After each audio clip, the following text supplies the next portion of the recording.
नमस्कार. Hot seat या विशेष कार्यक्रमामध्ये आपल्या सगळ्यांचं स्वागत. आज आपण संवाद साधणार आहोत महाराष्ट्राचे गृहमंत्री आर पाटील यांच्यासोबत. आबा, स्वागत आहे आपलं या चर्चेमध्ये. नमस्कार. आबा, विधानसभा निवडणुका अगदी तोंडावर आहेत. लोकसभा निवडणुकीमध्ये झालेला दारुण पराभव आणि येणारी विधानसभा निवडणुका, अंतर खूप कमी आहे. आचारसंहिता कधीही लागू शकते.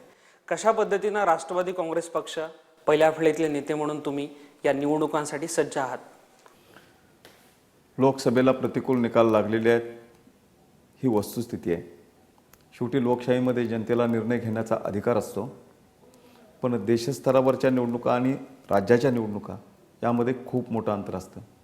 मी उदाहरणार्थ सांगायचं झालं तर ज्या दिवशी महाराष्ट्रामध्ये लोकसभेच्या निवडणुका झाल्या त्याच दिवशी वाशिममध्ये झालेल्या विधानसभेच्या पोटनिवडणुकीमध्ये मात्र काँग्रेसचा उमेदवार निवडून आला आहे.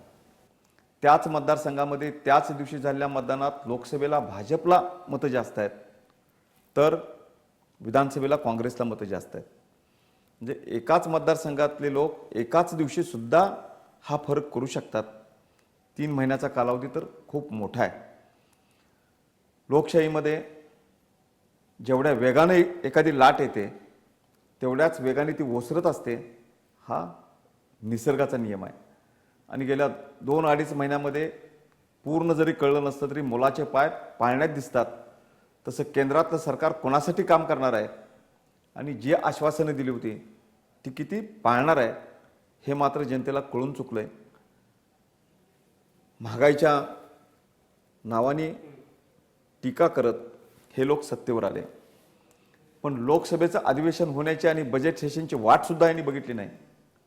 रेल्वे, डिझेल, पेट्रोल या गोष्टींचे दर तर वाढवलेच, पण खतं, लोखंड, सळी, सिमेंट ह्या सगळ्या गोष्टींची महागाई वाढवण्यात आली. जवळजवळ 2 महिन्यामध्ये 15% महागाई वाढली. पण ज्यावेळी कांद्याचे दर वाढायला लागले त्यावेळी निर्यात मूल्य वाढवलं. म्हणजे उद्योगपतींनी तयार केलेल्या मालाचे दर वाढले तर केंद्रातल्या मोदी सरकारला चालतायत, पण शेतीमालाचे दर वाढलेलं चालत नाही. त्यामुळे हे सरकार कुणासाठी काम करणार आहे याची प्रचिती 2 महिन्यामध्ये आलेली आहे. केवळ उद्योगपतींच्या धार्जिनी भूमिका घेत राज्यामधले, देशामधले कामगार, शेतकरी, कष्टकरी यांना हे सरकार न्याय देऊ शकत नाही असं जनतेचं मत इतक्या लवकर बनलंय आणि ती वाट कधीच ओसरलेली आहे. येणाऱ्या विधानसभेमध्ये तर आम्ही ती दाखवून देऊच, पण केवळ महागाईच्याच प्रश्नावर नव्हे तर पाकिस्तानला कडवा विरोध करू यांची स्टेटमेंट होती. यांची भाषणं जनतेने आठवावीत. पण पंतप्रधान झाल्याबरोबर पाकिस्तानच्या पंतप्रधानांनाच यांनी निमंत्रित केलं. भाषणात तर राणा भीमदेवी थाटात घोषणा करत जे जवान शहीद झाले उनके सर वापस लाएंगे. आता डोकं तर राहून देत, सर नाही ला सके सारी लेके आए अशी टीका आज व्हायला लागलेली आहे. कोणत्याही प्रश्नावरचं दिलेलं आश्वासन, त्यांचा जाहीरनामा यापासून प्रत्यक्षात होणारा कारभार हा एकतंत्री हुकुमशाही प्रवृत्तीचा आहे.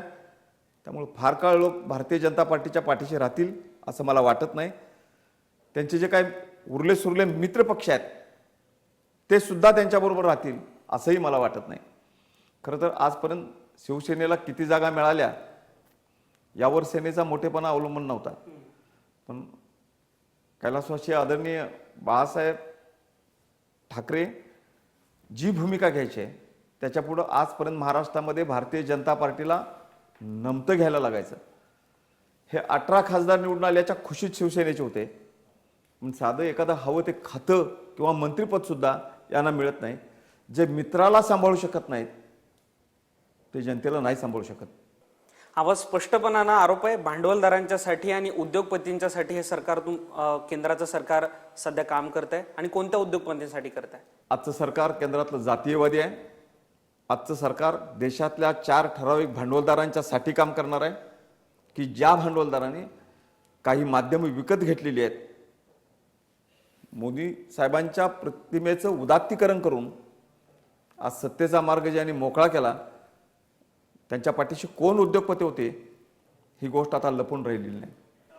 आबा स्पष्टपणानं एवढ्या सगळ्या गोष्टी बोलताय, स्पष्टपणानं योग्य वेळी आम्ही ती सुद्धा नावं सांगू, पण केवळ 4 उद्योगपतींचं कळसूत्र म्हणून आज केंद्र सरकार वावरतंय. म्हणजे येणाऱ्या विधानसभा निवडणुकीमध्ये मोदी सरकारचं अपयश हा सर्वात मोठा मुद्दा असेल प्रचाराचा, आघाडीचा. मोदी सरकारचं अपयश तर आहेच, पण जे आमच्या विरोधात लढणार आहेत यांनाही महाराष्ट्रातल्या जनतेने सत्ता दिली होती. त्यामुळे यांच्या बोलण्यामध्ये आणि करण्यामध्ये किती फरक असतो हे महाराष्ट्रातल्या जनतेने अनुभवलंय. निवडणुकीपूर्वी बोलणं वेगळं, फसवणं वेगळं आणि पुन्हा कारभार करणं वेगळं. ही गोष्ट विरोधकांच्या बाबतीमध्ये महाराष्ट्रातल्या जनतेला सांगायची आवश्यकता नाही. आबा गृहमंत्री म्हणून सातत्यानं तुम्हाला टार्गेट केलं जातं. शिवसेना असेल, भाजप असेल, महायुतीतले छोटे छोटे घटक पक्ष असेल, उठसूट कोणीही उठता आणि आर पाटलांना टार्गेट करता. आता गृहमंत्र्याला टार्गेट नाही करायचं तर कोणाला टार्गेट करायचा हा प्रश्नच आहे. हल्ले शक्तीस्थळावर केले जातात आणि गृह खातं हे कोणत्याही सरकारचं एक शक्तीस्थळ असतं. पण कुठं काहीही घडलं तर त्याची जबाबदारी गृह खात्याला स्वीकारावी लागते आणि टीकाही सहन करावी लागते. पण आज माझा विनम्र दावा आहे, कायदा सुव्यवस्था राखण्याच्या बाबतीत, नक्षल रोखण्याच्या बाबतीत, गँगस्टर थांबवण्याच्या बाबतीत महाराष्ट्र अन्य राज्याला मार्गदर्शन करू शकेल इतकं सुरक्षित राज्य आहे. आबा त्याचबरोबर सातत्यानं आरोप करण्यात येतो की पोलीस हे खाकी वर्दीतले गुंड झालेले आहेत. पोलिसांचे अत्याचार गेल्या काही प्रमाणामध्ये वाढल्याची उदाहरणं विधानसभेमध्ये सुद्धा विरोधकांनी मांडली होती. या सगळ्या अनुषंगाने काय सांगाल? आता पोलीस दलामध्ये येणारे लोक सुद्धा आपल्या समाजामधनंच येत असतात. ज्यावेळी आपण त्यांना सेवेमध्ये घेतो त्यावेळी या गोष्टीची माहिती नसते. पण सत्ता मिळाली, वर्दी मिळाली म्हणून जर कोण चुकीचं वागायला लागले तर त्यांना पाठीशी घालण्याची भूमिका सरकारने स्वीकारली नाही. अशा लोकांच्यावर कारवाई करणं, विभागीय चौकशा करणं, त्यांना सेवेतनं कमी करणं, प्रसंगी काही पोलीस कर्मचाऱ्यांना अटक करून जेलमध्ये टाकणं, ही सगळी कामं सरकारने केलेली आहेत. आबा त्याचबरोबर डान्सबार बंदीचा निर्णय असेल, सावकारांच्या विरोधातला निर्णय असेल, आपण घोषणा खूप करता मात्र त्या निर्णयांची अंमलबजावणी होत नाही असा एक आरोप विरोधक सातत्यानं आपल्यावर करतात. आपलं उत्तर काय? आता दुसरे काही आरोप करायला नसल्यामुळं अशा पद्धतीचे आरोप केले जातात. गोष्ट खरी आहे, मी सावकारांच्या बाबतीत होतो, आहे आणि राहणार पण. त्याचं कारण पण आपण लक्षामध्ये घेतलं पाहिजे की कधी कधी मी सुद्धा माणूस आहे. विलासराव देशमुख साहेबांनी आणि मी घेतलेल्या मीटिंगमध्ये एका खासदारांनी तक्रार केली की एका सावकाराचं कर्ज वेळेत परत झालं नाही म्हणून त्या सावकारांनी एका शेतकऱ्याची बायको नेऊन घरामध्ये घाण टाकलेली आहे. आमच्या मीटिंगमध्ये ज्यावेळी ही तक्रार केली आणि या तक्रारीमध्ये ज्यावेळी मला तथ्य आढळलं त्यावेळी थोडंसं अनपार्लमेंटरी, मी अशा सावकारांना फोडून काढीन अशा पद्धतीचं एक वाक्य माझ्या तोंडून गेलं. मी नाकारत नाही, पण सातत्य ठेवून केंद्र सरकारने अनेक वेळा क्युरीज काढल्यावर सुद्धा आम्ही सावकारी प्रतिबंधक कायदा महाराष्ट्रामध्ये पारित करून घेतला आहे आणि आत्तापर्यंत 2500 सावकारांच्यावर आम्ही कारवाई केलेल्या आहेत. नाही म्हटलं तरी एक जरब निर्माण झालेली आहे, हे आपल्याला कुठेही जाणवेल. म्हणजे मी केवळ बोललोच असं नाही, आम्ही ते करून दाखवलं आहे. डान्स बारबंदीच्या बाबतीत मी बोललो, सुप्रीम कोर्टाने घटनाबाह्य कायदा ठरवल्यावर पुन्हा विधानसभेसमोर जाऊन नवा कायदा करून डान्स बारवर बंदी आणण्याची भूमिका सरकारने सिद्ध करून दाखवलेली आहे. म्हणजे केवळ आम्ही बोललो आणि केलं नाही अशातला कुठला भाग नाही.